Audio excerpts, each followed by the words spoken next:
2 Timóteo capítulo 4, dos versos de 6 a 8. Já estamos caminhando aí para o final da carta. E aqui é a seção onde o apóstolo Paulo apresenta o seu testemunho como um incentivo para Timóteo continuar pregando a palavra.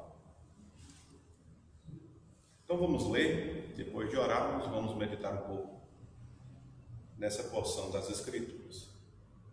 Diz assim a palavra de Deus, 2 Timóteo 4, 6. Eu já estou sendo derramado como uma oferta de bebida.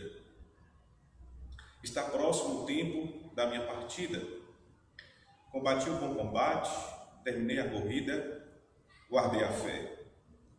Agora me está reservada a coroa da justiça, que o Senhor, justo juiz, me dará naquele dia, e não somente a mim, mas também a todos os que amam a sua vida.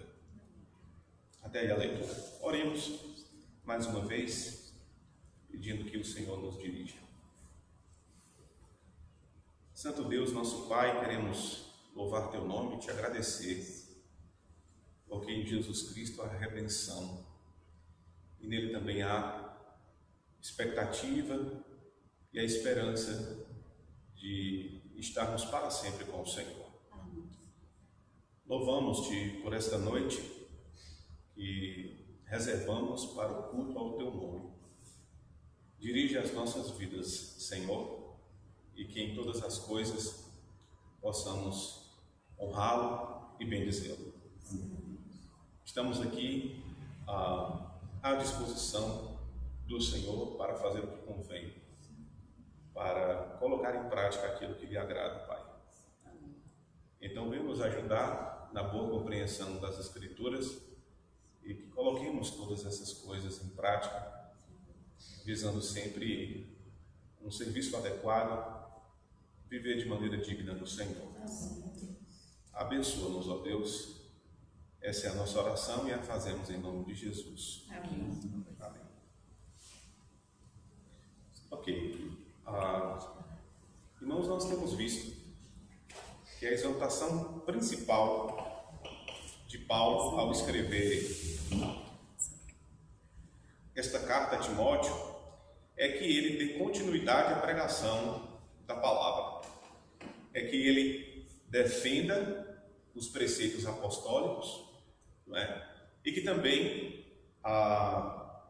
continue a expor a palavra de Deus, continue a expor o Evangelho como alguém que substituirá a função missionária do apóstolo Paulo. Paulo vê em Timóteo um substituto. E nesta carta nós observamos alguns preceitos sobre a necessidade de Timóteo dar continuidade ao trabalho de Paulo. Paulo está prestes a partir deste mundo, não é? E agora, na pessoa de Timóteo, Deus vai dar continuidade,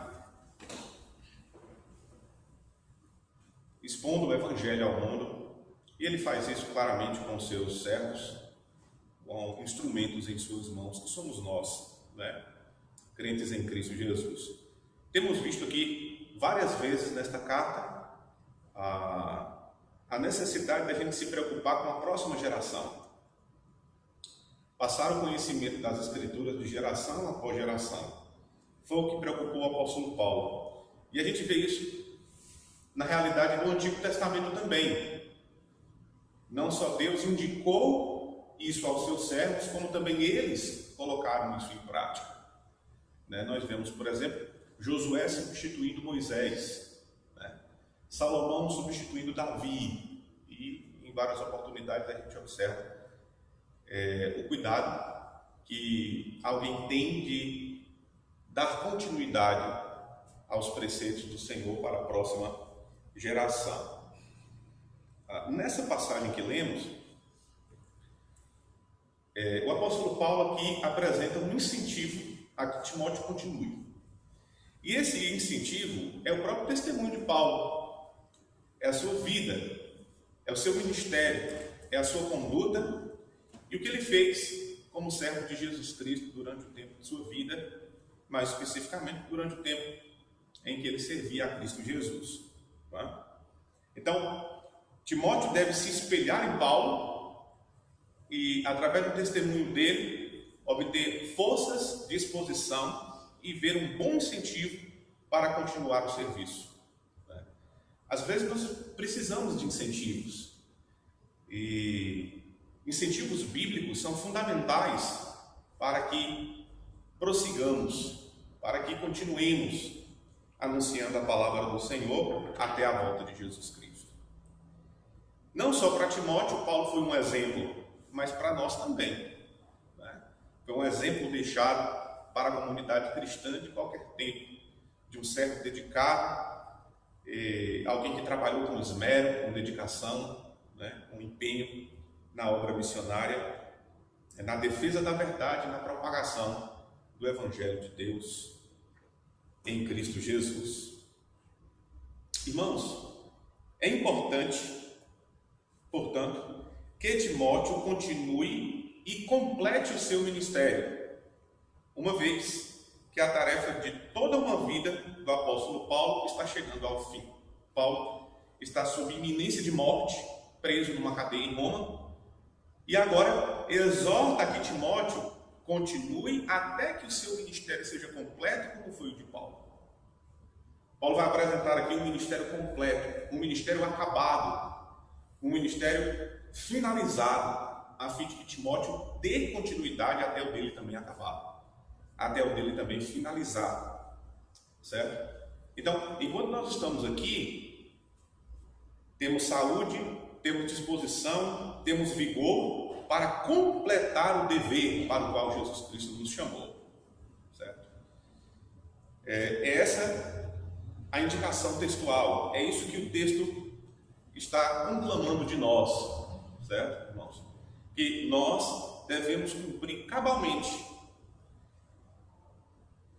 o dever para o qual Cristo nos chamou: serviço comunitário, pregação do Evangelho até a volta de Jesus Cristo, sem esmorecer, mas com força, vigor, boa disposição, completar a carreira, concluir, digamos assim, todo um chamado de Deus para o serviço no seu reino. Claro, como temos visto, essas coisas aplicam-se primeiro à liderança, são cartas pastorais, tá? Mas obviamente podemos expandir uma aplicação bíblica a toda a comunidade, a todos os irmãos, a fim de que com essas exortações e com esses incentivos prossigamos firme na carreira que nos está proposta, na carreira que Jesus Cristo separou para cada um de nós. Assim como no início eu disse, Josué sucedeu Moisés, Salomão sucedeu Davi e até mesmo Eliseu, sucedeu Elias. Assim também agora Timóteo deve suceder Paulo.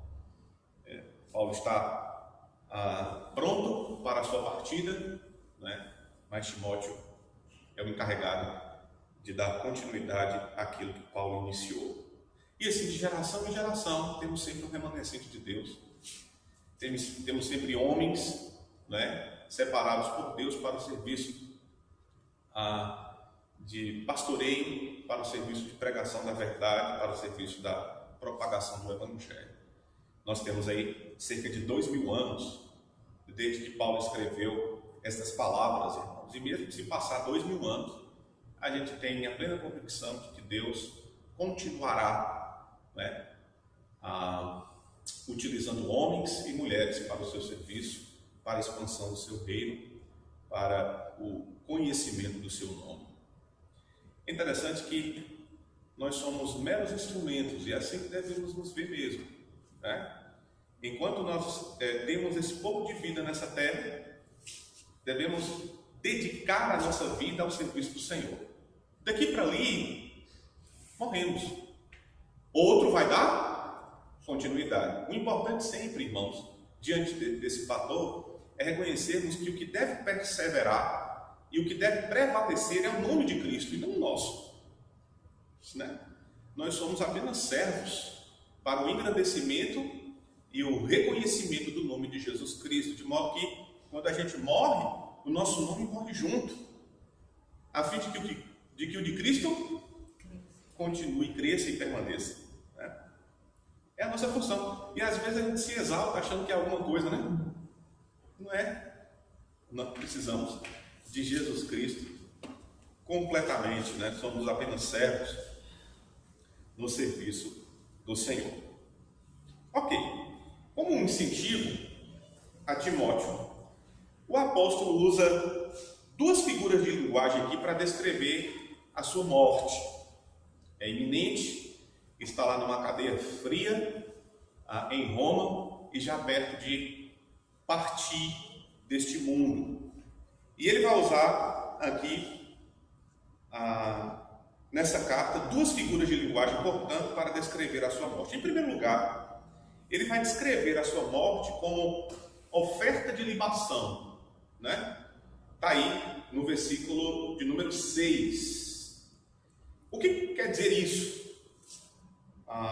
O que o apóstolo Paulo tem em mente, digamos assim, quando se refere à sua morte como sacrifício? Né? Ou seja, a sua morte é o último sacrifício que o apóstolo Paulo entrega a Deus. Né?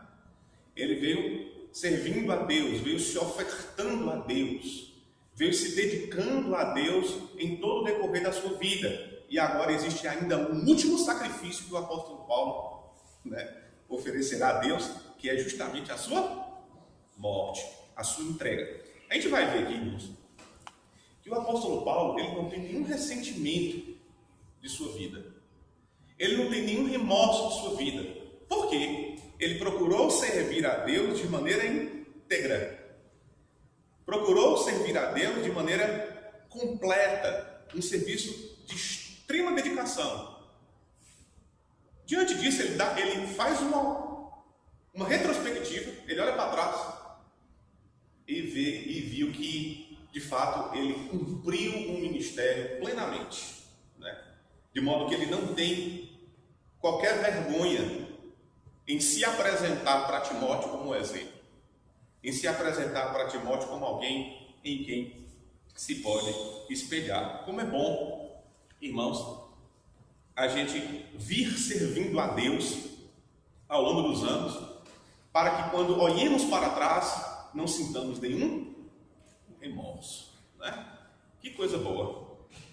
Diante disso, eu convoco os irmãos a servirem a Jesus Cristo com integridade, porque quando vocês chegarem lá no final da vida, vocês vão chegar tranquilos, com um sentimento de dever cumprido. Duro é aquele que chega na velhice e diz assim: eu devia ter servido mais, né? Ou eu devia ter feito mais. Então, nós devemos aproveitar o tempo que se chama hoje e servir a Deus com extrema dedicação, para quando cumprirmos o nosso dever, tenhamos, portanto, um sentimento de tranquilidade, um sentimento de carreira cumprida, né? Digamos assim. Então, Paulo agora vai oferecer a sua vida ou a sua morte como último sacrifício a Deus. E a outra figura de linguagem que o apóstolo Paulo usa aqui para se referir à sua morte é o que está aí no versículo 6 ainda, no finalzinho. Ele diz assim: está próximo o tempo da minha partida. Eu quero chamar a atenção dos irmãos aqui para a expressão traduzida aqui por partida. Partida, no original, significa literalmente desatar ou desamarrar. E essa expressão era usada no sentido de soltar um bote de suas amarras. Era usada naquele contexto marítimo, em que a pessoa soltava, portanto, a corda que prendia o barco no cais, e então partia, era a ideia, né? Então saía em navegação. Bonito aqui a imagem que o apóstolo Paulo traz para a gente. Essas duas imagens se combinam perfeitamente, irmãos, porque o fim da sua vida como sacrifício a Deus, segue-se ao começo de outro, quando ele passa para o mar. Então eu estou partindo, né? Eu estou em busca de um outro cais, e ele então segue através de sua morte, obviamente, até Jesus Cristo. É bonito isso. Paulo está com plena convicção de que quando partir daqui, estará em outro cais. E um cais seguro, né? Diante de Jesus Cristo, o seu Salvador. Nós vamos ver isso à medida que ele desenvolve o argumento aí, mais especificamente no versículo 8. Então, irmãos, a corda foi desamarrada. Bonito, né? As amarras já estão soltas e o barco está prestes a fazer-se a vela uma outra praia, uma outro cais. A ideia aqui, Paulo usando essa figura de linguagem para mostrar a sua partida até Jesus Cristo, né? A gente sabe que, segundo a história da igreja, depois de escrever essa carta, o apóstolo Paulo foi decapitado na Via Ápia em Roma, certo? E ali ele tinha plena convicção de que quando tirassem a sua cabeça e fechasse os olhos aqui nessa terra, ele iria abrir na presença de Jesus Cristo, na presença de Deus. Bonito isso, né? A certeza e a convicção de salvação e redenção em Cristo Jesus. Irmãos, é bom sempre a gente lembrar, não é, que a redenção, ela não nos envolve, ela envolve unicamente Jesus Cristo. E é porque envolve unicamente Jesus Cristo que a gente pode ter a certeza de salvação e vida eterna. Que a gente pode ter a certeza que a nossa vida é como um desamarrar de bote. Uma hora vai desamarrar completamente, ou seja, a morte. E assim partiríamos no mar, rumo a um novo cálice. Presença de Deus para toda a eternidade. Que bom pensar assim, não é? Segundo a palavra do Evangelho, que conforto, que vigor e refrigério que a palavra de Deus pode nos oferecer. Tá bom? Então, são duas figuras muito reconhecidas naquela época, usadas aqui pelo apóstolo Paulo para falar a respeito de sua partida, para falar a respeito de sua morte, sua ida até Cristo Jesus. Continuando, versos 7 e 9, desculpe, isso mesmo, né? 9 não, 7 e 8. Nós temos aí 3 expressões específicas com as quais Paulo contempla o seu ministério, né? Dentro daquilo que nós já falamos, irmãos, como um incentivo a que Timóteo continue pregando o Evangelho. Ele vai dizer, verso 7, combati o bom combate, terminei a carreira, guardei a fé. Todos os verbos aqui, a partir do grego, a partir do original, expressam uma ação completa com efeitos contínuos. A ideia é que Paulo tem plena consciência de que o que ele fez foi o quê? Completo. Bonito isso. E aí, esse é o incentivo para que Timóteo também faça o quê? Complete. Acabe, finalize, digamos assim, plenamente o seu ministério. Ele vai dizer, o primeiro verbo aí, né? É combater o bom combate. É aquele tipo de combate que vale a pena combater. É aquele tipo de combate que vale a pena entregar a vida em prol, né? E o combate a que Paulo se refere aqui é justamente a luta diária de pregar o Evangelho e assistir as pessoas com a palavra de Deus. Ele fez isso ao longo de cerca de 30 anos, irmãos. Ele empenhou sua vida combatendo um combate que vale a pena, um bom combate. Paulo usa várias vezes essas expressões de guerra para se referir ao ministério da pregação da palavra.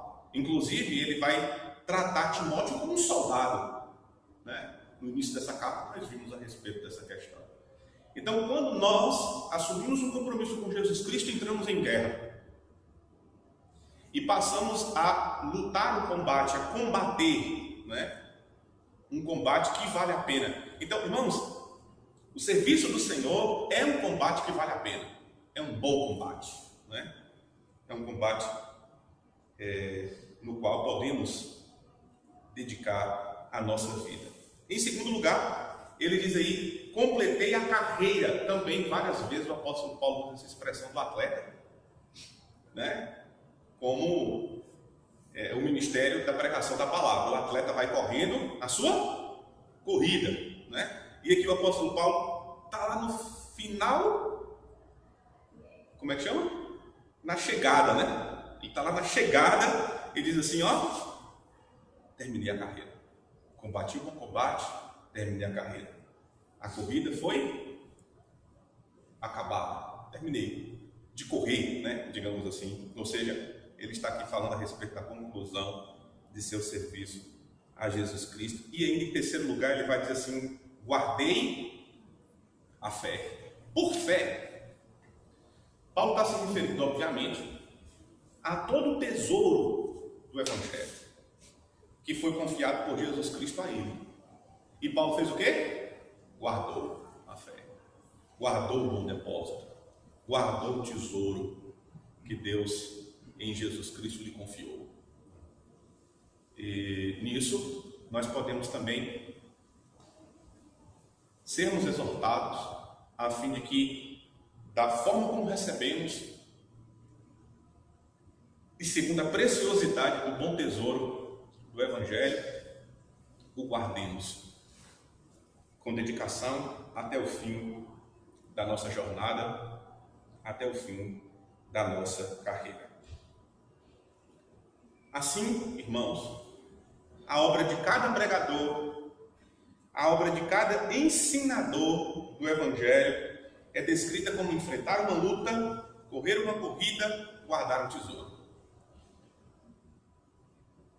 Paulo resume, digamos assim, toda a sua vida ministerial nessas expressões. E essas ações envolvem trabalho. É onde eu estou querendo chegar com vocês. Irmãos, para a gente enfrentar uma luta, para a gente correr uma corrida e guardar um tesouro, envolve trabalho, envolve sacrifício. A gente abre mão do nosso bem-estar em muitas ocasiões e abre mão do nosso conforto para pregar o Evangelho, para servir a comunidade de Jesus Cristo. Em outras palavras, servir ao Senhor. Envolve trabalho, sacrifício e envolve perigo, muitas vezes. Porque numa luta, num combate, o soldado não vai esperar moleza, né? Ele está partindo para guerra. E muitas vezes o apóstolo Paulo passou por grandes perigos. Com tudo isso, o texto caminha para o fato de que essa é uma boa expectativa, ou mais especificamente, esse é um bom incentivo, né, para o serviço de Jesus Cristo. Nós podemos nos espelhar em homens dedicados ao Senhor, que serviram a Deus para a glória do seu nome e extrair o que é de positivo de suas vidas, né? Aplicando, portanto, em nossas vidas. E aí, por último, o apóstolo Paulo fala do seu futuro. Veja aí, verso 8, né? Ele diz, agora me está reservada a coroa da justiça. Ele não acabou a carreira? O vitorioso, atleta olímpico, recebe o que lá no final da carreira? Coroado, né? Colocam assim. Como é? É o troféu. Naquela época era a coroa. Isso Paulo terminou a carreira e agora vai ser o quê? Coroado. E ele vai ser coroado com o quê? Bonito isso aqui. A coroa da justiça. Quando a gente faz uma análise de justiça nas Escrituras, a gente vê três aspectos. Existe a imputação de justiça, que é a justificação, que acontece quando a gente crê em Cristo. Existe também a imputação da justiça prática, que acontece por meio do Espírito Santo. E existe, no final da vida, a coroação da justiça. É Deus, então, completando toda a justificação para a qual fomos chamados, né? Então, gozaremos de justiça. Isso tem a ver com o fato de Jesus Cristo nos substituir.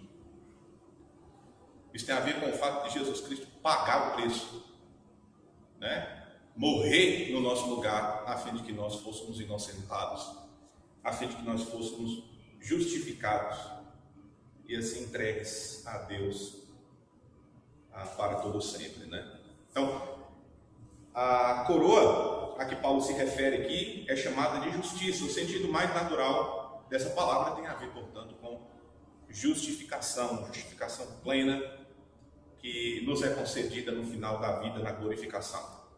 Então, agora me está reservada a coroa da justiça que o Senhor, justo juiz, me dará naquele dia, né?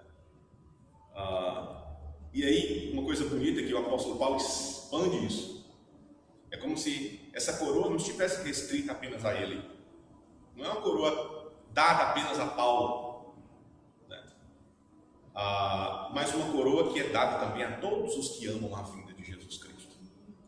A todos os que estão sob a expectativa da instalação do reino eterno de Deus, né? Então, essa coroa será colocada na cabeça de cada um de nós, lá no final da carreira.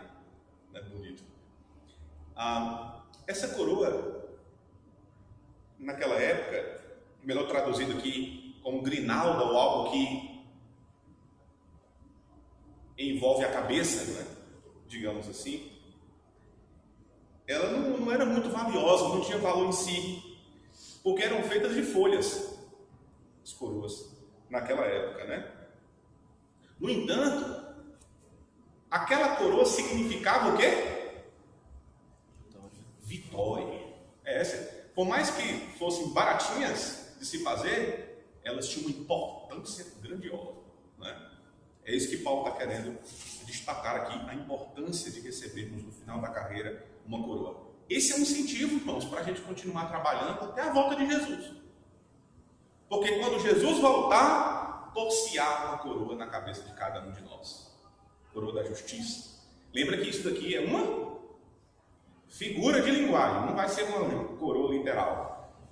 A gente não vai andar lá no céu com várias coroas literais na cabeça, né? Mas essa ideia de coroa é uma figura de linguagem para mostrar tudo que Deus fez em Cristo para nos justificar, para nos trazer para perto, para nos salvar, para nos redimir e para consumir em nós um plano eterno de salvação.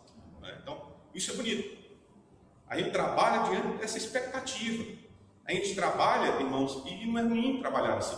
A gente trabalha com esse incentivo de que no final da carreira seremos premiados, né? Por tudo aquilo que Jesus Cristo fez por nós. A coroa da justiça, conforme é dito aí no finalzinho do versículo 8, é concedida a todos quantos amam a sua vinda, por ser uma evidência da justificação. A vinda de Jesus Cristo evidencia o trabalho que ele consumou no Calvário e que é aplicado em nós na justificação. Achando-se preparado, portanto, irmãos, o cristão terá confiança quando Cristo aparecer. Cristo aparecerá nos ares e nós estaremos prontos para recebê-lo, vindo após nós uma carreira de comprometimento, de dedicação, de fidelidade ao Senhor até aquele momento. Então nós temos aqui a figura de Paulo. Este é aquele homem idoso, não é? Já ali, diante da face da morte. O sangue do apóstolo Paulo está pronto de ser derramado, aquele sangue vertido no altar. E seu barco está pronto a entrar no mar. Ele está esperando ansiosamente, irmãos, a sua coroa. Agora vou receber a minha coroa, né? Esses fatos, portanto, devem ser para Timóteo um estímulo à fidelidade. E deve ser para nós também um estímulo à fidelidade, dedicação, empenho e compromisso com as coisas de Deus. Um serviço íntegro que exalte e glorifique o nosso Deus. Para a gente concluir aqui, eu gostaria de fazer uma aplicação que eu entendo ser muito útil nessa questão. Irmãos, nós somos seres finitos. Deus é o Senhor da história, né? A gente não sabe, a gente não soube o que aconteceu, ou especificamente, a gente não viveu nada antes do dia do nosso nascimento e não vai viver nada após a nossa partida, a nossa morte. Mas Deus é o Deus da história. Ele está por aí, né? De eternidade a eternidade. É Deus, irmãos, quem está executando o seu propósito ano após ano. É Deus que está fazendo isso daí. E nós, como servos de Deus, podemos cair, podemos partir, mas Deus continua. Essa é a ideia, né? Somos apenas instrumentos. Quem deve ser enaltecido, quem deve ser reverenciado, não somos nós, mas Deus que está dando continuidade com tudo isso. É Ele, irmãos, através de um pequeno remanescente ao longo da história, que preserva a palavra da verdade, né? Que anuncia e que comunica aquilo que temos em mãos. E nós podemos sim utilizar a nossa pequena vida no serviço do Senhor, né? Para a glória do seu nome. E, em segundo lugar, em vista de que Cristo vem para julgar, em vista de que Cristo vem para instaurar o seu reino, a última exortação de Paulo a Timóteo é: prega a palavra. O que nós devemos fazer até a volta de Jesus? Prega a palavra, né? Prega a palavra. Aproveite o tempo, Timóteo, e pregue a palavra. Anuncie o evangelho da graça de Deus em Cristo Jesus. Então, que Deus nos abençoe nessa tarefa, nessa labuta, e que sejamos dedicados no serviço do Senhor. Os irmãos querem comentar alguma coisa?